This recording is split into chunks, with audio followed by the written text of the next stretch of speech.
And as they grow up, not recognizing that the females are being trained in many instances to be agents of the state against their own interest, against the male, and over a period of time are actually helping to destroy their own family structures, which of course is what you're experiencing right now on many fronts, in many areas across the land, etc.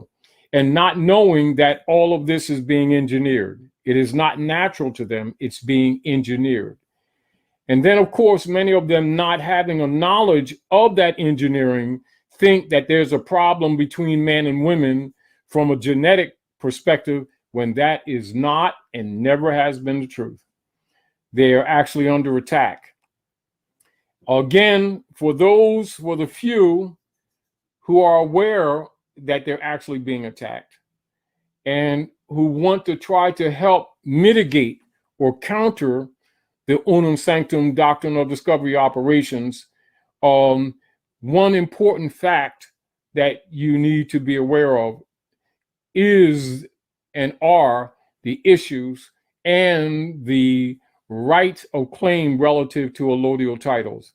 Because what it will do is start putting a wall between yourself, and the owners and operators of the human trafficking trading entity companies, known as these local municipal government corporate entities that are not creatures of the Constitution, but are actually foreign, alien, hybrid European companies, corporations that were constructed for the very purpose of actually escheating the estates of Aboriginal peoples under the guise, hidden guise, of the Doctrine of Discovery and Unam Sanctum operations. So rather than say it's Doctrine of Discovery, they'll have terms like City of Camden, or the City of Philadelphia,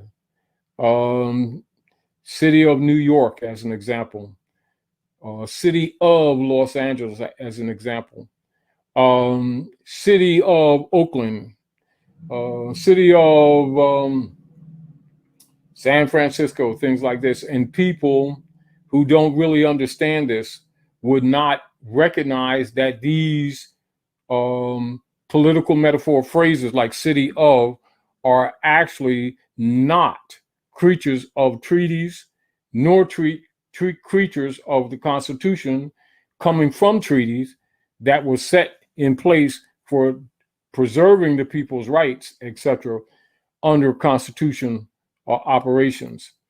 And knowing that people have not been aware of that is also why we shared some of these things with you on this paper here, which we'll share with some of you in the future, those who asked for it, because it's 33. And of course, I didn't go through all of them. I went through some of them to show you an example of what we're presenting to you, etc., backed by reference. And it's backed by reference because we already know that the Unam Sanctum operators already pay people to troll and to try to dismiss this information we've been sharing with you, because it helps the people. And also with the knowledge empowers people, not beliefs. Beliefs empowers no one. You know, believing in Santa Claus doesn't get you gifts. It really doesn't. It's fun, and it's, you know, bright lights and everything, but believing in Santa Claus gets you no gifts. It's probably because your mother and your father or aunts and uncles and people who love you sacrifice and go into debt to acquire things for you, to bring joy in the winter solstice season. The traditions that has always been part of African culture of gift giving, not to be confused with the commercialization of the winter solstice, mind you. However, again, I'll remind you that belief in Santa Clauski does not give you gifts. All right, so let's get over that. Again, I want you to write this down so that you'll stay focused on the purpose of our discussion tonight. Aboriginal titles, ABORIGINAL, titles, TITLES. And you can put that also in harmony with what is known as allodial titles. Allodial, ALLDIAL.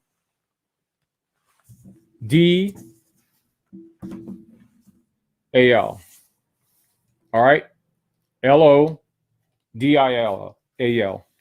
Now I'm going to look up allodial for you to make sure that you are familiar with what allodial is, because it's very important. So when you're looking at Aboriginal title, you're looking in the nature of allodial title. It has not been promoted among the people because they don't want you to think like this. They don't want you to know these things, and they definitely don't want you exercising such knowledge. This is a major reason why expect that you're going to get opposition, and then you're going to get people who will troll and try to discourage you from paying attention to this logically, because many of them have stock in many of these corporate entities that have actually been robbing you.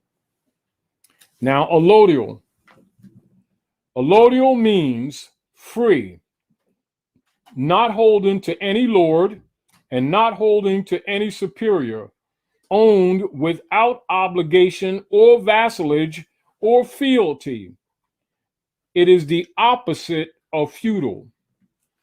Now, keep in mind that Aboriginal titles, which are allodial, were operative on this land prior to 1913. So we're not talking ancient Egyptian history where you got to dig up 3 pyramids to find this out. We're not talking about centuries ago in the concepts of how history has been taught in North America. You're talking about within the past century. You're talking in a period of time that many of the people are still living today in their physical form.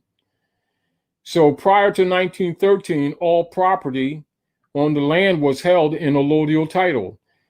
I don't have to ask you, because I already know that most of the people that are even listening to this program may not even have ever heard of what an allodial title is, or Aboriginal title. And the people who have been dancing with them in these little organizations and caring about our people and loving the children and our communities never bring this kind of discussion up. I don't have to ask you to wonder why. The fact that they don't should be self-evident. A couple questions here. Yes. Richard Amunrabe says, can we just write land title / allodial title on any form or on paper? Of course. This is basic. Look, let's look at this. This is one of the things that must be introduced and practiced among our people. Number one, coming together seriously in an organized body politic platform. Coming together in propria persona sui juris sui heritis, which means being yourself. You cannot operate in law, in truth, in jurisprudence and law. You cannot operate truly effectively under the nom de guerre operations such as Negro, Black, Colored, and Indian under the Bureau of Indian Affairs, although limited operations have been taking place under the so-called Bureau of Indian Affairs. You must be in propria persona. You must be in your proper person. This is why you'll see many people who are cognate of these actual operations have been promoting heavily around the country, on the land, around the kingdom, on the land, for our people to nationalize, because we know that a right of claim, and particularly a right of allodial claim, a right of Aboriginal claim, cannot be made by someone who is not Aboriginal. And so now you're getting into the issue of what is known as jus sanguinis versus or distinguished from jus soli. So jus sanguinis has a true consanguine connection to the pedigree of true Americans, which we read here in the book. That is the copper complexion people who are the true Americans. And the distinction must be made from the hybrid alien colonial descendants of hybrid Europeans who have been traditionally claiming to be Americans. And understand that's not putting them down. It's not attacking them. Don't confuse that. It's not that. It's just telling the truth of who is who and who is not who they've been claiming to be. However, understanding and knowing that the reason that the hybrid Europeans have been trained to call themselves Americans because they have been making claims on the land and the resources under the doctrine of discovery, which many of you will find many of the court cases by which they've been stealing people's lands. They have won under the rule of the doctrine of discovery, not because they had a legitimate claim. They've been ruled to be claimants valid under the doctrine of discovery. And then when our people are discussing these things, they're trained to start talking racism and prejudice, which means they're already off the mark. Again, why the discussion of Aboriginal titles. And keep in mind, Aboriginal title is first claim. First people, first claim, and right of claim. And if this is again in law, for those of you who already know it, and you see some people around the kingdom that have been talking about right of claim, and they'll make claims on the land or titles, etc., is based on their knowledge of what we're talking about right now. However, a hybrid has no right of claim. This is why they use mortgages and deeds to claim the land. But knowing that most people don't know that these are false documents, totally false, totally fraudulent documents, and they do not supersede Aboriginal title. This must be known to you. So write this down so you can get this very clear. So as we go on into these things, maybe even in the future, in more refined argument, know this in law and in international law. Aboriginal title is a superior claim to all deeds and other instruments that are used in bodies politics on claims of land and estates. Keep that in mind. So understand, mortgages and deeds are actually fraudulent and are created to create debt under feudal law. Aboriginal title dismisses all that BS because it's BS. It was always BS because whenever you're talking mortgages and deeds, remember, you're immediately talking feudal law operations of hybrid foreign European colonists and their descendants. You're not talking Aboriginal anything. You're talking occupation, operations under colonial executions of Doctrine of Discovery and Unam Sanctum. Those operations by right of law do not apply to Aboriginal people. However, under false pretenses, many of you know as 14th Amendment operations, that's one of the tricks that have been used to impose the feudal law operations of voided inheritance upon Aboriginal people. And this is why you've seen so-called assigned Black leaders promoting 14th Amendment Negro platforms, which declares the people as corpse or dead under corporation and therefore not heritable in law. And of course, that's been used traditionally, also known as 14th Amendment, which rightfully and historically does not apply to our people whatsoever. But because they've attached to it and claimed to be a part of it in order to try to have some substance of life and some kind of substance of economics, not knowing that they're abandoning their estates, and that platform of the 14th Amendment for the Constitution for the United States, etc., was actually used to steal their land and their estates. under the rule of us cheating.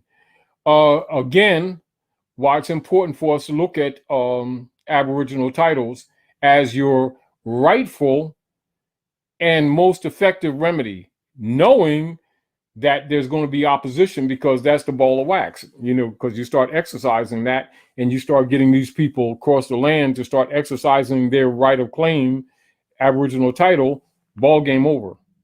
However, if they can keep the people distracted, beating around the bush, going into the wrong courts, etc., to municipal courts, etc., which were actually put in place to steal their estates. It's almost like a contradiction. And so our people are not aware of their responsibility to themselves and to their progeny to enforce the treaties, etc., and then make their Aboriginal claims, i.e., because the Constitution for the United States is put in place to keep the foreign Europeans who've been doing business on our land, keep them in check and keep them reminded of their obligations to all treaties in force and to the principles undergirding or supporting that Constitution, all of which comes from honesty or Aboriginal law, etc., and logically the treaties. So again, as a countermeasure to the negative activities that are taking place now, and which have been going on anyway, to tear our families apart, take in consideration and do all your research and be diligent in your research on Aboriginal titles, because it is a rightful and superior claim to all mortgages and deeds. Keep that in mind. So write that down. Aboriginal titles are superior claims and superior right of claims to all and any mortgage or deed. Fact, and put that in quotes. Ingrain that in your mind. Teach it to your family members. Teach it to your children. And expect opposition, because that's the ball of wax. Any other questions, Doctor? Let me see.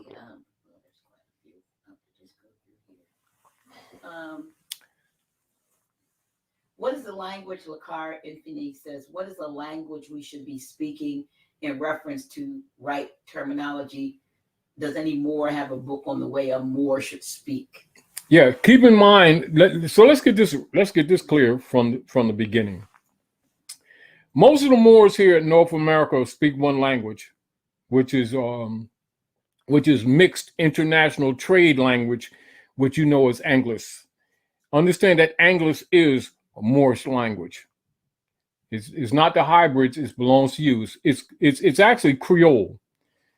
What you call English is really Creole.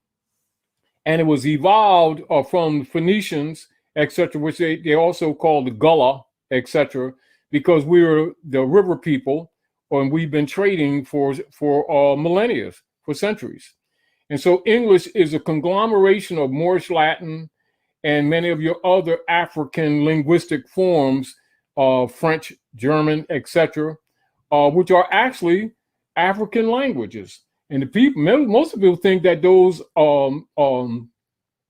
Pictic language, because they're Pictic and Moray and Dob, etc. And the first thing comes into the people's minds are the hybrid Europeans, because of their having control of these areas or of the peninsula, Iberian Peninsula. So if you, and Phoenicia. So if we say to most of these Asiatic Africans now, tell us about the history and tell us about the geographics of Iberia and Phoenicia. And most of them would start looking at a map in Southern or South Asia, which we call Africa now, and they'd be looking, trying to find Phoenicia, etc., and not knowing that Phoenicia is Europe. That's fact. Phoenicia is Europe. Iberia is the European peninsula, which you call Portugal, España, Española, Italia, which you already know as in the area that you call Spain, which is Al-Andalus. That's North Africa. northern part of South Africa. It's the truth.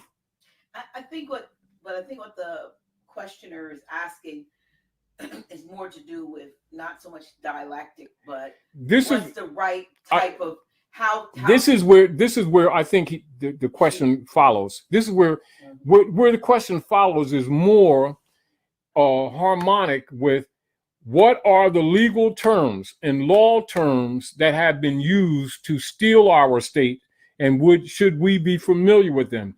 Yes, you should. I mean, just the thing of as cheating. As right cheating. there, you hear cheat in there, and I'm thinking, how obvious is? I'm glad you like it. Keep in mind, Yeah, how obvious is something that says there is cheating your property? Exactly. Like for instance, like let's look at this. Like say for instance, like say we can go around the corner here in Wilmington in area in the Nanacoke area of the Nanacoke Moors. This area is Nanakoke. This is us. Nanakoke is the Moors of this area. And they'll falsely call us in history like Delaware Indians and stuff. No, Nanakoke. All right, so the Nanakoke of this area, we can go in this area right now that's under hybrid European operations of the Wilmington Corporation, which is a corporation, not the land. People need to understand this. These are political zones or jurisdictions that are created under corporate activity and placed on the land. These are zones for taxing. And I know that our people really need to be aware that, like, say, for instance, this building here, right? And there's a number that's on the face of this building. And they will deceive you into saying that this number is your house. No, it's not. That number is a designation in a logbook for tax collection. That's the only purpose it serves. It has no other purpose whatsoever. You attach yourself to it, then they call you taxpayer. Now that's feudal law. You don't rebuke that, right? Mm-hmm. Then they put what you call force, because on the feudal law, they force you. There is no such thing as voluntary nothing. They rob you, extort you, and if you don't take it, they'll take the house, say that the house is theirs, and they're lying. But that's called as cheating. Now they've been doing that since 1913. See, but people have lost cognizance because, how many generations have they dissolved since 1913, whereas there's no reference point. And so many of our people, and my family included, right, are struggling for a so-called job somewhere to live or to try to support their families so that their families can eat and be out of the weather, and can give you stories where grandmother had untold acres of land, whether Virginia, Jersey area, what we call, Shakamoxon or Shakyabi area, which they'll call Jersey, right? New Amsterdam, which they'll call New York. And we all have that history. How many of our people never dawned on them that the land was stolen from your families through the creation of the mortgages and deeds that were placed on them since 1913? Because most of us can trace the loss of family land within the last couple generations. And that's a fact. But it never dawns on them of how it was done to them, how it never dawns on them that they were cheated. They'll say, oh, my grandmom had land and we had a farm and all this stuff, and the children lost it for taxes, not knowing that tax never applied to them. And that that inherited land was not to be taxed.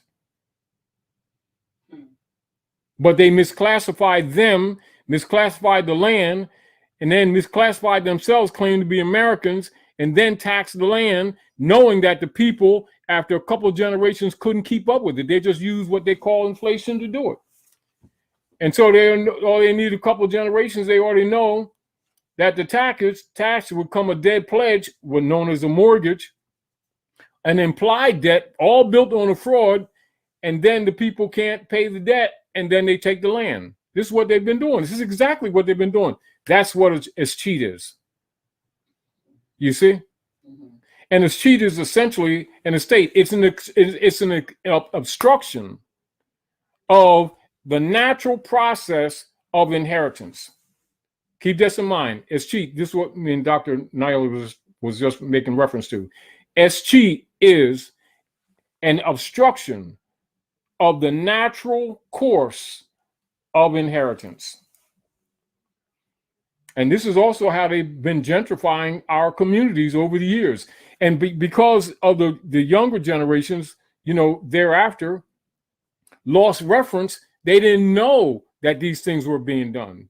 Because in their mind, they've been trained that they owe taxes to the foreign alien Europeans who were being claimed to be Americans, not knowing that they were actually being attacked. But this is a result of lack of information.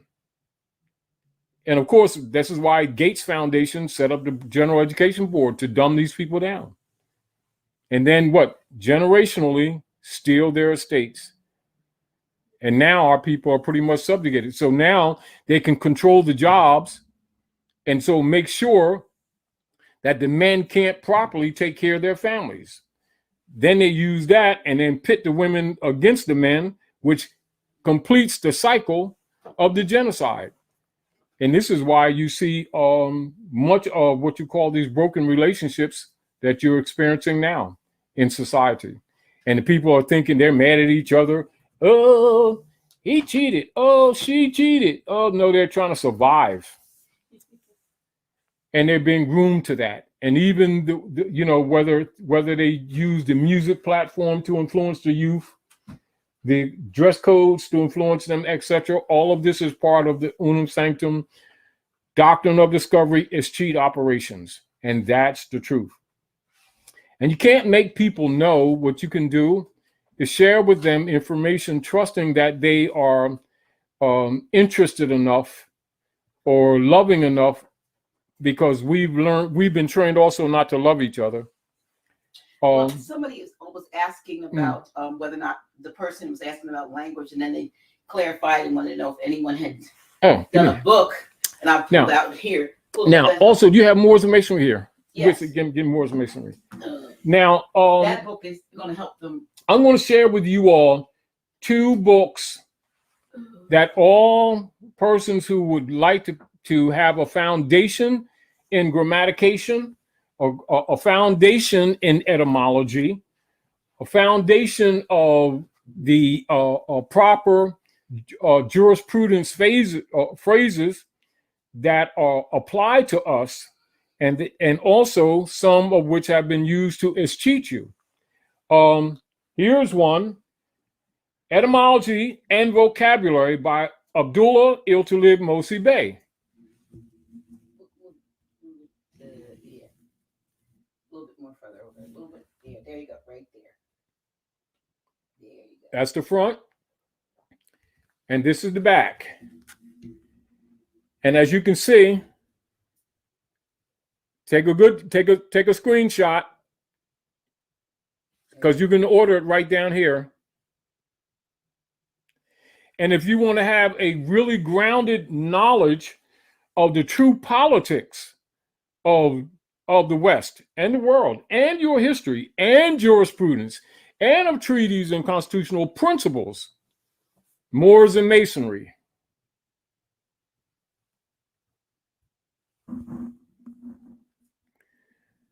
By Abdullah Iltalib Mosi Bey. And of course, those of you who want to acquire this book, you can get it on more civil letter.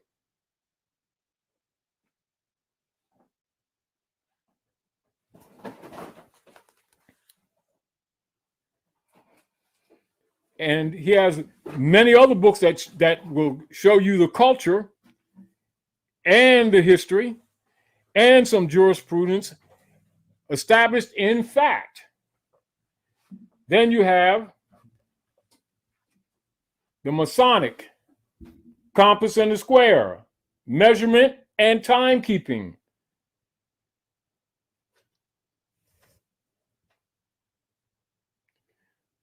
By Abdullah Iltalib Mosi Bey.